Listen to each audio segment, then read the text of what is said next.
بسم الله الرحمن الرحيم الحمد لله رب العالمين والصلاة والسلام على رسولنا محمد وعلى آله وأصحابه أجمعين. حرمة المسلمان doğanlar, bugünkü dersimizde dinimiz İslam'ın esasları barada, rukunları barada gurrun ders.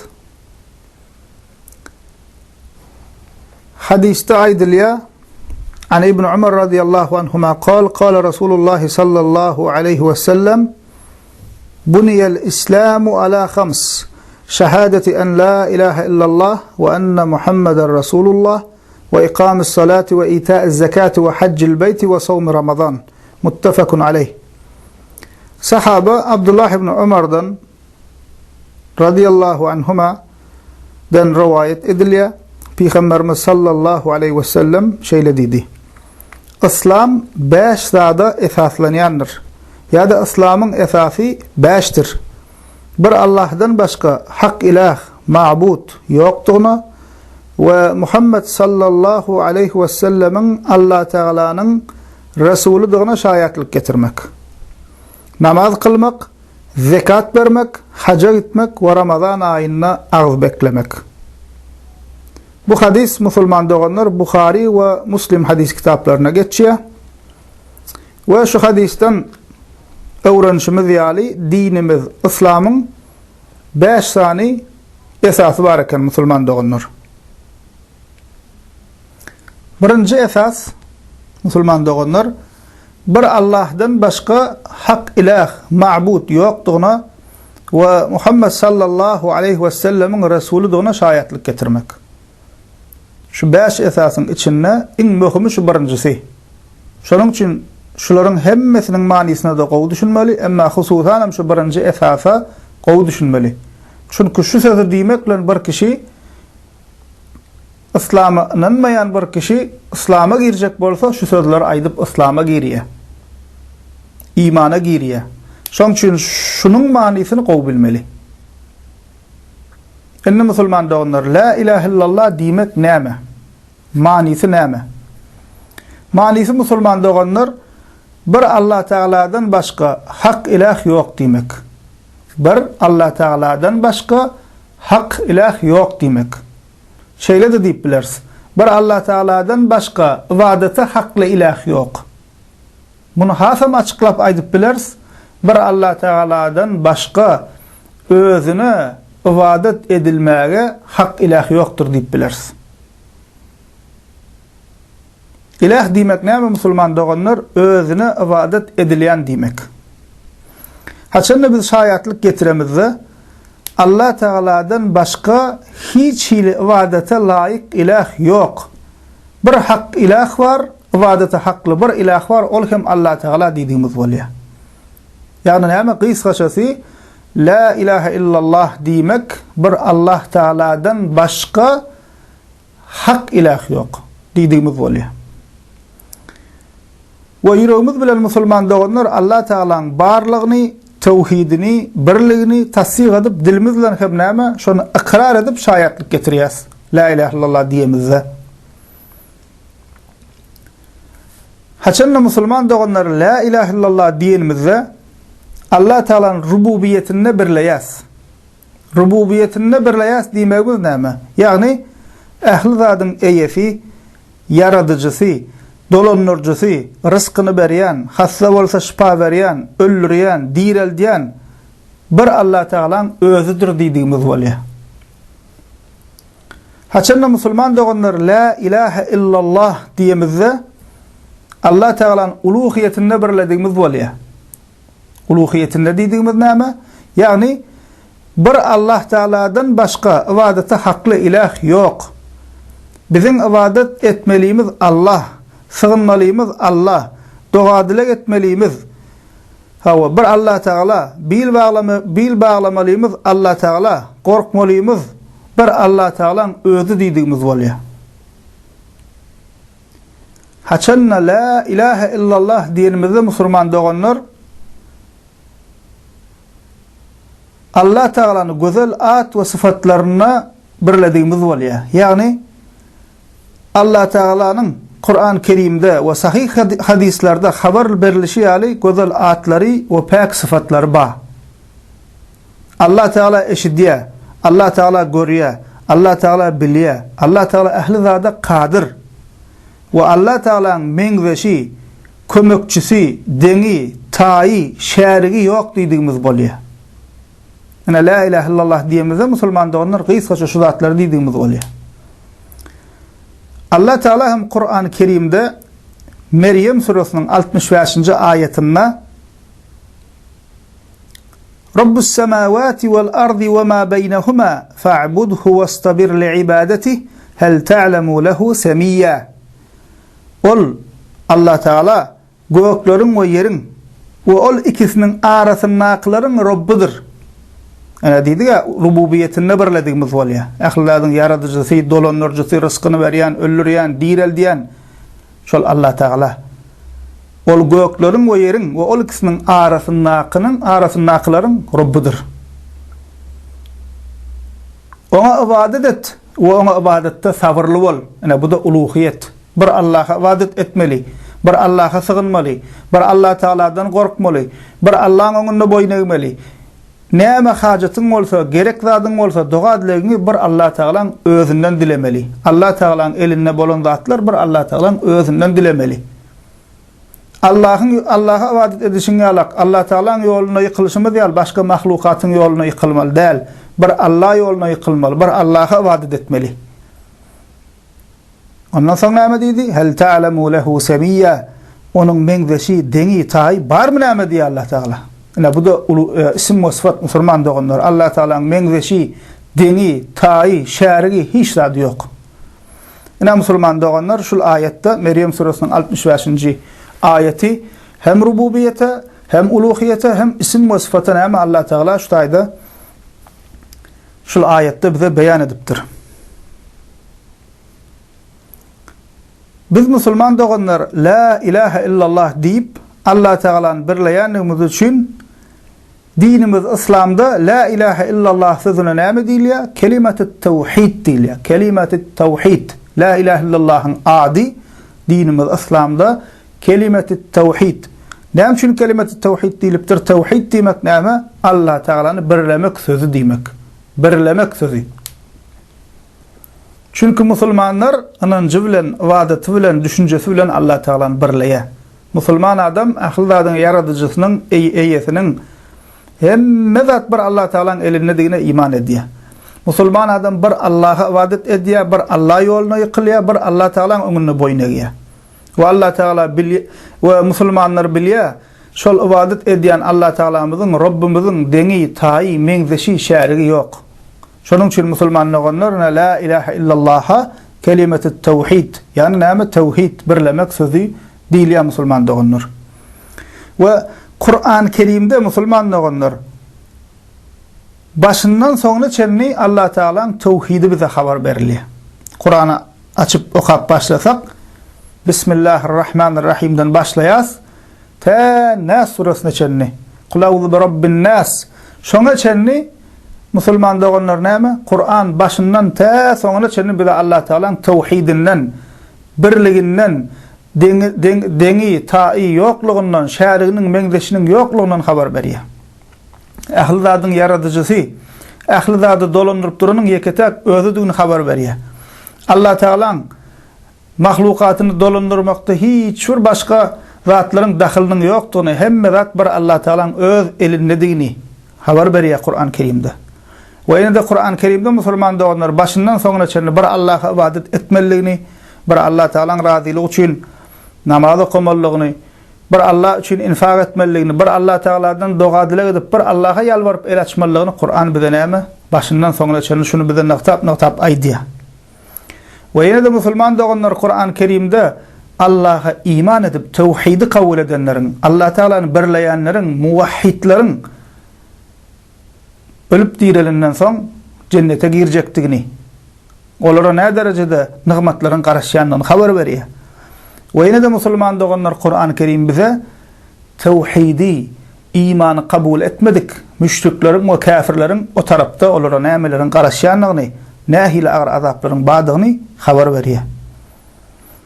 Şonuň üçin musulmanlar Kur'an-ı Kerim ta başyndan soňraşyny bize tawhid öwredýär. Allah Taala'nın birligini, ýektäkligini, meňzeşiň deňi taýynyň ýokdugyny, bir Allahyň özüne sığynyp, bir Allah'a ýalbaryp, bir Allah'a ibadet etmeligini öwredýär. Kur'an-ı Kerim başyndan soňraşyny şunu bize näme? Gaýta-gaýta aýatlap geçýär. Şaýatlyň musulman doganlar ikinji bölegi Muhammed sallallahu aleyhi ve sellemin Allah Teala'nın Resulü dona şayatlık getirmek.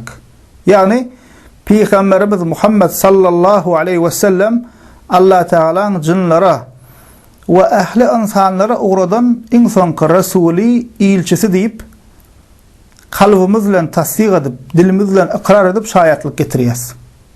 Muhammed sallallahu aleyhi ve sellem dine Araplara del, Türkmenlere ya belli bir kavma del.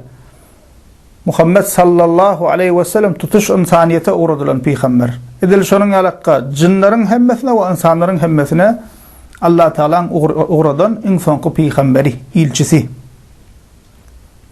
Haçanna Muhammed sallallahu aleyhi ve sellem Allah Teala'nın Resulü ilçisi deyip şayatlık getirenimizde bizim boynumuza nemeler vacip bolýar.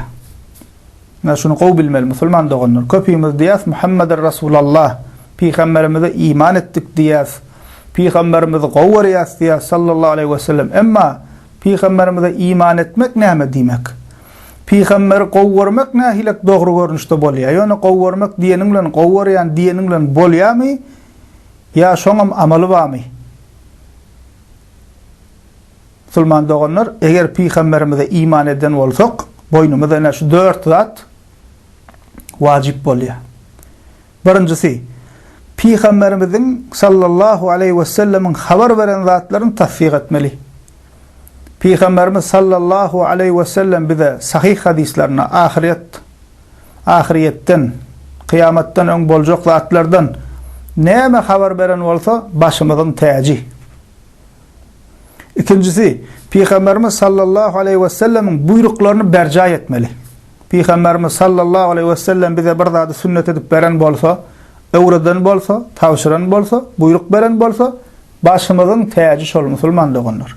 Şol biz üçin awray, şol biz üçin şeref bolmaly, şol biz üçin derece bolmaly, şoňa amal etmeklik. Peygamberimiz sallallahu aleyhi ve sellemin gadagan eden zatlaryndan kaçmaly. Peygamber sallallahu aleyhi ve sellem diýdimi şu bir zat haram, şondan uzak durun, şunu etmeň. Bolly musulman doganlar biz edilýän ýere çüý bilen haklanýarlyk durmaly, şu tarapy öwrülmeler, şu erbetlige tarap. Peygamberimiz gadagan etdimi, gutardy, biz üçin şol kanun bolmaly. Dördüncü musulman doganlar Allah Teala'ga dine Peygamberimizin sallallahu aleyhi ve sellemin öwredişi ýaly vadet etmeli. Yani näme diýmek? Namazymyz Peygamberimizin öwredişi ýaly bolmaly. Daşyndan namaza bir zatlar goşmaly däl. Azan aýdýas, azan Peygamberimiz sallallahu aleyhi ve sellemin öwredişi ýaly bolmaly. Daşyndan başga sözler azana goşmaly däl. Orada tutýas, oradamyzam şol hilek. Sadaka berýäs, sadakamyzam şol hilek bolmaly. Zekat berýäs, zekatymyzam şeýle. Hac etsek, hajymyzam şeýle. Etjek ähli ibadetlerimiz musulman doganlar Peygamberimizin sallallahu aleyhi ve sellemin öwredişi, görkezişi ýaly bolmaly. Şonu nusha alyp etmeli. Eger bu meselede gowşaklyk etsek, ay näme ziýany bar diýip namaza bir zat goşsak, ay näme ziýany bar diýip Allah Taala zikir edemizde bir zatlar öz ýanymyzdan goşup bersek, ay näme ziýany bar diýip doga dilek edemizde ýok sözler goşup bersek, Peygamberimiz sallallahu aleyhi ve sellemin diýmedik sözlerini Peygamberiň sözü diýip toslama, yalan hadisleri alyp Peygamber diýdi diýip şeý diýip öz ýanymyzdan o zatlarym özüňiz ibadet hasaplap bersek musulman doganlar bu bidgata girýär. Köp musulman doganlar şu bidgat meselesini düşünenok aýdylsa da geň görýär, goýa bir ümmetin içinde bidgat ýok ýalyk. Bidgata aýtsaňam kabir halanok. Ümmet Peygamberimiz hadiste diýdi 73'e bölünjek diýdi. Şu 73'ün diňe biri hak ýolly galan 72'si bidgat fırkalar diýilýär şolara. Şolar näde hak ýoldan aýrylýar musulman doganlar? Bidgat çykaranlyklar üçin aýrylýar. Ölçe bir zat çykarýar. Soň ol çykaran zadyny degişli bolmaýan ayet hadisleri şoňa degişli ýaly adyp gurrun berýär, halka bilmeýän adamlara gurrun berenne. Soňça ýuwaşdan halkyň içine şol bidgatyny ýaýra diýe, halkam şoňa ýapyşýa, goýa ibadet diýalak, sünnet diýalak bolup halk şoňa ýapyşyp başlaýar. Şeýdi ondan näme? Musulmanlaryň içinde agzalyklar emele gelýär şol bidgatlaryň üstünde. Diýmek näme ki musulman doganlar Allah Teala'ga diňe peýgamberimiziň öwre düşýärlik ibadet etmeli. Namazymyz, orazamyz, zekatymyz, eleçip Allah Teala ýalwarýar, doga dilegimiz, Allah Teala'nın zikir edýär, zikirlerimiz hemmesi peýgamberimiziň öwre düşýi we gorkoşýarlyk bolmaly. Allah Teala Kur'an-ı Kerim'de Nisa suresinin 59. ayetinde aýdýar: "Ya eyyuhellezine amenu atii'ullaha ve atii'ur rasul."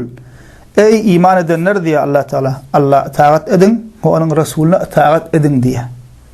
Allah Teala Kur'an-ı Kerim'de köp ýerde bize tawşyryk berýär. Allah taat edin, peýgambere taat edin. Allah taat edin, peýgambere taat edin diýär. Eger musulman bolsak peýgambere taat etmeli. Peýgamberimiziň izinden ýöremeli. Hemme diýen zatlaryny edip başarmasak musulmanlar elimizden geldigiçe şonu berja etmäge, amal etmäge dyrjaşmaly. Bilmeýän zatlarymyz öwrenmäge çalışmaly.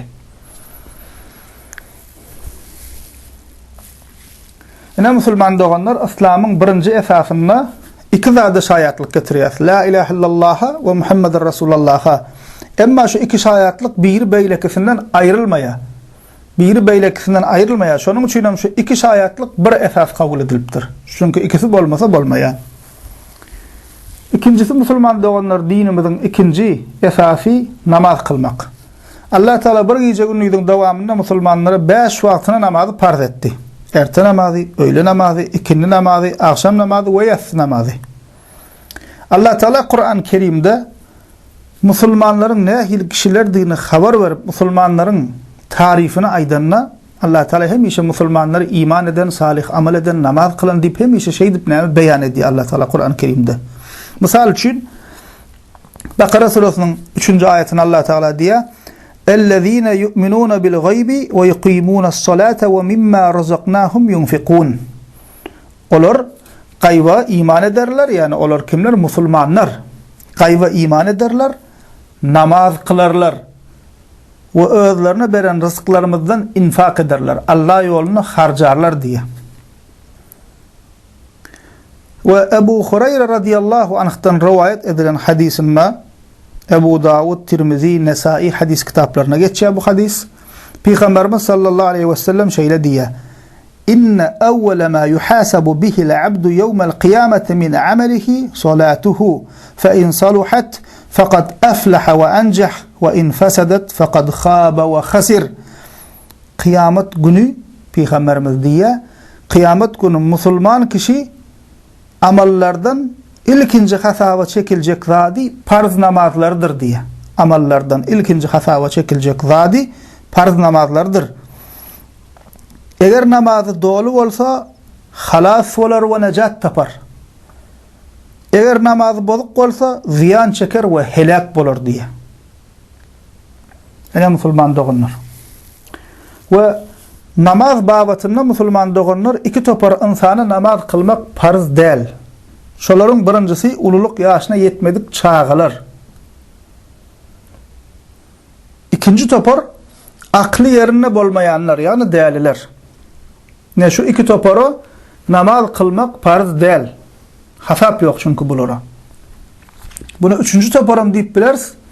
Olarım kevr halatlerde namaz kılmalı değil kişiler. Onun içine kim giriyor? Zenen maşgalalar giriyor. Zenen maşgalalar aybaşı olsa, haiz nifas olsa, şol wagt şolara namaz kılmak farz değil. O da diňe şol wagta degişli. Bulardan galan musulman kişilere eger akli yerine bolsa, nirede bolsa da, nähil wazifede işlese de, nähil ýagdaýda bolsa da 5 wagt namazyny musulman doganlar hökman kılmalıdır. 5 wagt namaz kılmak boyunlaryna farzdır, boynunyň borjudur şol. Ve şu taýda möhüm bir zat ba, köp musulman doganlarymyz dikkatinden gaçyrýar.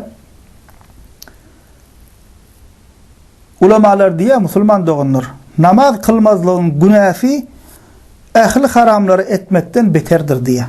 Yani namaz kılmazlygyň günäsi zinadan, adam öldürmekden, ogurlukdan, arak içmekden, haram ýemekden, yetim haky ýemekden ählisinden uly diýip aýdýar ulamalar.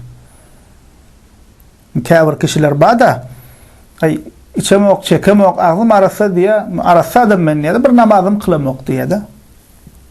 No yerbattatlar etmeyen qowzat. Yani asli ingulu cinayet, ingulu günah şu yani kısanan haramlıklarımızdan hem ulu günah näme musulmandan namazını taşlaman kılman gezmeklik. Namazını okumazlık. Büyüğünden kâbirani başlap taşlaya, kâbirim özüne musulman deyip intak hiç başlamandır. İkisinden bir zat tafavudi yok. Şu şey deyip görmekliğin günahı, şu sanan günahlarımızın hemmesinden ululip aydiya ulamalar. Ve musulman doğanlar namaz kılmak şeyle ahmiyetli bolanlık için ayet ve hadislerde bir tavşırlanlık için Ehl-i sünnet ulamaları namaz kılman yoran adamın özüne musulman deyip iman ettim deyip namaz kılman yoran kişilerin yaltalığı sebeple ya başka bir sebeple musulman mı ya kafir mı deyip şu meselenin tartışıptırlar. Ehl-i sünnetin kitaplarında bar mesele, meşhur mesele. Azıcık dinle meşhur olan kişiler bunu bilyenler. Bir topar ulama deyiptir, farzlığını inkar etmese kafir olmaz, fasık oluyor, günahkar oluyor. Ama deyiptir, kafir olmaz deyiptir. Yine bir topar ulamada ayet ve hadislere delillenip, esaslanıp, farzlığını kabul etse de, yaltılığı sebeple kılmanıyorsa, şol adam kafir olur deyiptir, imanı puca çıkar deyiptir. Olamam delili güçlü, olurum ayet ve hadisten çıkarıp aydiya. Şimdi bunu berde ağzamaklığımızdan maksat ne? Musulman doğru düşünelim. Buna eşitip gidip planlı kafir namaz kılın okla eylen beylen deyip tekfircileri yalak bunu işlen meşhul bolayman gepimize yanlış düşünüp. Bunun için aydamız yok biz bunu berde. Yani şu ihtilaf bizim kitaplarımızda var. Yaltalık sebepli namaz kılmayan yani düğünün başlamadık kişiler kafir mi ya musulman mı? Bir topar ulama deyiptir şol günahkar musulman deyiptir, fasık deyiptir, bir topar deyiptir, yok kafir deyiptir. İkisinden güçlü delilleri var. Aytmamızdan maksat näme şuýda musulman doganlar. Şu terede özümüzi koýalım. Eger men plan kes namazymy kılman şu dünýäden ötäýsem, meniň imansyz gitmek howpum bar eken. Şey dip özümüzi hasaba çekerim. Ýerlerine işimiz bolmasyn. Ha bunu eşitip ol kafir bul kafir ýa ol zatlaryny hiç kelleňize getirmeň. Her kim özüne hasap bermeli, özüne jogap bermeli. Özümüzi terede koýalım. Birden men kılmanı gidäýsem imansyz gidäýmäýin diýip korkmaly. Ýatlan musulman doganlar iblis ýekece secde etmänlik üçin kafir bolly we cennetden gowully. Ýadynda düşenler şu kıssa. İblis periştelerin arasında gezip burun barlyk.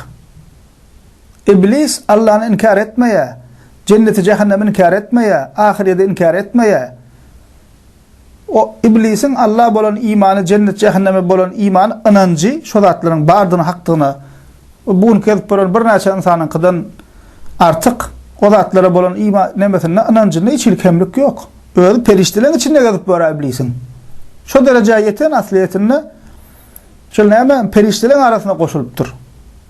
Emma bir secde etmenlik üçün kafir bolly. Şundan gowrat almaly. İblis Allah'ı inkar etmedi, cenneti cehennemi inkar etmedi. Emma Allah Teala diyen etmedi. Biz günde 5 wagt namaz kılmasak neçe tane secden terk edip oturuyoruz? Her rekatımızda 2 secde var. 5 wagt namaz kılýas, neçe onlarca secde terk edip oturuyor. Yani musulman doğanlar şu terada özümüzü koýalım. Qastanalyň ertir buyurguny yok, ajal ertirem gelipler, häzirem gelipler, kimintenem gelipler. Şonuň üçin musulman doğanlar Allah Taala'nın emrini, parzyny özümde ýük hasap etmeliň, şeytan bize bu ýoly azdyrmasyn. Heýem Allah Taala'nın emrini musulman özüne agyr görermi? Begenip etmeli, musulman doğanlar namazyny begenip kılmaly. Näme işim bolsa bir qara goýun, namazymy bir kılaýyn, bir ýeňläýin, Allah Taala'nın bu öňüne borjum ber jaýdaýyn, bir Allah Taala dilege deyin. Yüreğim giýňesin diýip şeydi begenip musulman doganlar namazymyzy okamaly. Şoň üçin gaflata düşüp boran bolsak oýana waraly musulman doganlar. Hoştaýda bir söz var. İmam Lalakaî rahmetullahi aleyh Ehl-i sünnetin imamlarından Şerh usul i'tiqad ehli sünne vel cemaat diyen kitabında bir söz aydıptır. Hakikattan hem şol sözden biz ibret almalı. Diyor ki alimlerin bir namaz kişi Müslüman mı ya kafir mi deyip ihtilaf etmeklerinin özü diye bir namaz adam için yeterlik utançtır, maskaraçılıktır diye. Ya Müslüman doğanlar şunu qoyup pikirleneli. Dinimizin Müslüman doğanlar üçüncü esasi zekat vermek. Zekat Allah Teala gariplere vermek için bay Müslümanlara näme farz eden buyruğu. Zekatın öz şartları ve Müslüman doğanlar baylığın, mal mülkün, altın kumuşun, mal garan, şeriatın zekat düşer diyen miktarına yeten bolsa nağıt pullan, altından, kumuştan, mal garadan zekat çıkarılıyor. Bu näme garip metaşlara beriliyor. Kur'an-ı Kerim'de Allah Teala Bakara suresinin 43. ayetinde Allah Teala aydiya ve aqimus salate ve atuz zakate ve rka'u ma'ar raki'in namaz kılın, zekat verin ve ruku edenler bilen ruku edin diye Allah Teala. Dinimizin Müslüman doğanlar dördüncü esası hacca gitmek.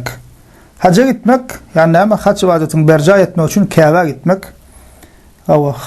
Hacca gidip gelmeye yağdayı bolan kişiye farz. Ama yağdayı bolmasa farz değil. Allah Teala Kur'an-ı Kerim'de Ali İmran suresinin 97. ayetinde aydiya وَلِلَّهِ عَلَى النَّاسِ حِجُّ الْبَيْتِ مَنْ اِسْتَطَاعَ اِلَيْهِ سَب۪يلًا Başaranların diye ol öyü, kâvani, hac etmekleri insanların üstündeki Allah Teala'nın hakkıdır diye. Beşinci esas Müslüman doğanlar dinimizin beşinci esası Ramazan ayına ağız beklemek. Şer'i üzürü olmasa her Müslümana Ramazan ayına ağız beklemek farz. Allah Teala Kur'an-ı Kerim'de Bakara suresinin 183. ayetinde diye ya eyyühellezine amenu kutiba aleykumus siyamu kema kutiba alellezine min qablikum leallekum tettekun. Ey iman edenler, ey Allah ve Resulüne inandım diyenler, size onlara farz bolşyali, size de ağız beklemek farz edildi diye Allah Teala. Yağdayın bolup zekat vermezlik, yağdayın bolup hacca gitmezlik, yağdayın bolup ağız beklemezlik Müslüman doğanlar ulu günahlardan hasaplanıyor. Şon günahı yazılıp dur boynuna. İbn Recep el-Hanbali Allah ona rahmet etsin. Şul hadisin düşünürşünne buniyel İslamu ala khams yani İslam'ın esası 5'tir diyen hadisin düşünürşünne şeyle diye İslam 5 zade esaslanyandır. Demekten maksat İslam bir bina bu 5 esas bolsa şol binanı götürüp duran sütunlardır. Bu sütunlar bolmasa bina ayakta durmaz. Emma İslam'ın bundan başka buyrukları ol binanı tamamlayan zatlardır. Şol binanı tamamlayan zatlardan bir zat bolmasa binada kimlik emele gelir, emma bina çökmez. Emma bu 5 esas bolmasa İslam, Müslümançılık bolmaya. Edil şonun ýaly 2 şayatlyk bolmasa buların bar puç bolýar. 2 şayatlıktan maksat Allah ve Resulüne imandır diye. Ne şey Müslüman doğanlar şol 5 esası düşündürüpdir. İbn Recep el-Hanbali.